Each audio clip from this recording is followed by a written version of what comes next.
कानपुर में हुई 3 जून की हिंसा के आरोपी बिल्डर हाजी वशी और उनके बेटे अब्दुल रहमान एक बार फिर से सुर्खियों में आ गए हैं, जिस पर हलीम इंग्लिश स्कूल की जमीन हड़पने का आरोप लगा है।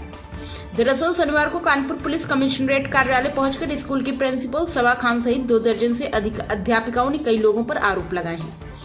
उन्होंने पुलिस के अधिकारी से शिकायत करने के बाद मीडिया से बातचीत के दौरान आरोप लगाते हुए बताया कि मोहम्मद वसीम मुनव्वर हुसैन अब्दुल्ला अयाज के नाम पर पट्टा कर अवैध धन अर्जित कर लिया है, जबकि इस स्कूल का प्रकरण न्यायालय में विचाराधीन है, जहां पर ना तो कोई निर्माण कर सकता है और ना ही कोई जमीन खरीद व बेच सकता है।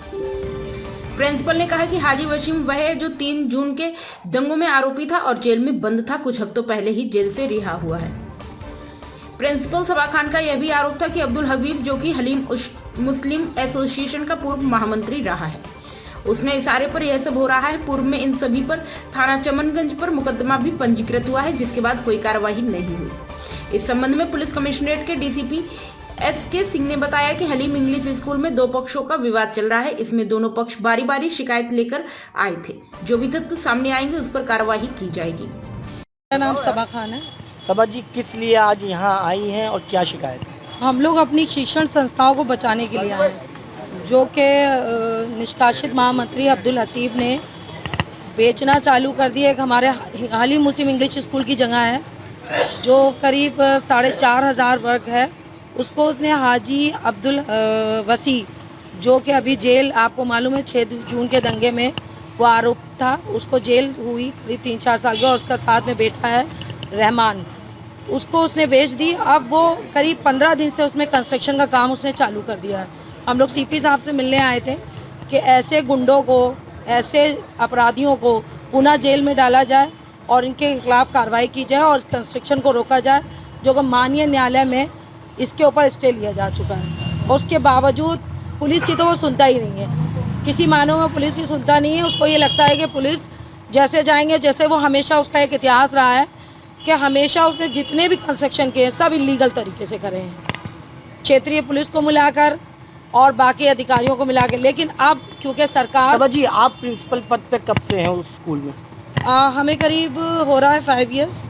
5 ईयर में ये देखा गया है कि पिछले 2-3 सालों में जब से आप प्रिंसिपल रही हैं, तो ये विवाद कभी खत्म नहीं हो रहा। विवाद कभी ना कभी हर 6 महीने में, 3 महीने में उजागर हो जाता है। हाँ, तो ऐसा क्यों है कि 3 साल से विवाद क्यों नहीं खत्म हो पा रहा? इसलिए कि बाकी लोग चीज़ों को बर्दाश्त कर रहे हैं, बिकने दे रहे हैं, गलत हो रहे थे। जब हम नहीं थे तो बहुत सी महिलाओं को शोषण भी होता था, लेकिन कभी सामने मामला आया नहीं, क्योंकि महिलाएं हैं, हम उनका नाम ले नहीं सकते हैं। वो टीचर्स बेचारी छोड़ के चली गई, जो इनका एक साथी था दानिश, वो ये सब काम करता था। हम आए हैं तो आप तो जानते हैं, जो भी इंसान सही बोलता है, कहते हैं नीम कड़वी होती है, कड़वी नहीं होती है, वो लोगों के दवा में काम आती है। तो सही चीज़ बोलने वाले को तो हमेशा समाज भी और जो ऐसी जगहों पे दुश्मन, लेकिन हम अपने सही काम करते रहेंगे। अच्छा, हलीम तो ये काम जहाँ पढ़ाई से ज्यादा शादी होती है। बिल्कुल सही, जहाँ किताबें होनी चाहिए वहाँ प्लेट और डोंगे और टेबलें लगी हुई हैं।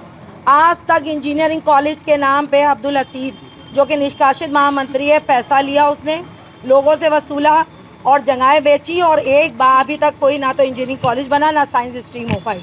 आप बताइए दुनिया कहाँ पहुँच रही है, लोग गूगल पे चल रहे हैं और हलीम की संस्था वहीं के वहीं रुकी हुई है। क्या मांग करती हैं और क्या कार्रवाई चाहती हैं? हम मांग ये करते हैं कि आप इसमें जो लोग इन्वॉल्व हैं, चाहे वो अब्दुल हसीब जो कि नैनीताल और गोवा में बैठा हुआ है, उसको पुलिस पकड़ नहीं पा रही, उसके ऊपर 3 करोड़ का मुकदमा भी चल रहा है।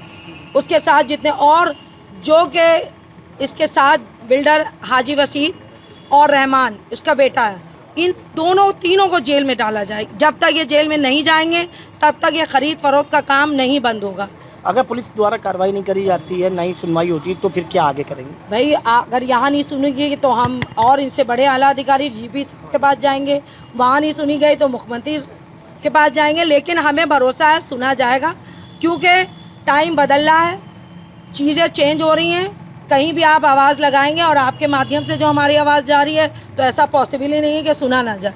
हमें पूरा भरोसा है, पूरा यकीन है कि कार्रवाई होगी और तत्काल कार्रवाई होगी। सर, एक स्कूल की प्रधानाचार्य को टीचर आए थे, प्रार्थना पत्र दिया, क्या मामला है और क्या कार्रवाई? देखिए ऐसा, सर, एक स्कूल की प्रधानाचार्य को टीचर आए थे, क्या मामला है और क्या शिकायत हुई है, क्या कार्रवाई? देखिए इसमें दोनों पक्ष आज आए थे और दोनों लोगों का ये कहना है कि जो प्रॉपर्टी है उस पर अपने अपने क्लेम कर रहे हैं और उस क्लेम का बेसिकली जो इन लोगों का है पुराना डिस्प्यूट है, ज़मीन का डिस्प्यूट है और इसमें माननीय न्यायालय के भी आदेश हैं। तो वरिष्ठ अधिकारी को मैटर अलॉट हुआ है, दोनों पक्षों का डॉक्यूमेंट बाकी चीज़ देख करके जो चीज़ फैक्ट होगा, जो कानूनी रूप से सम्मत है, वो कार्रवाई होगी। प्राइम संदेश न्यूज से शकील अहमद की विशेष रिपोर्ट।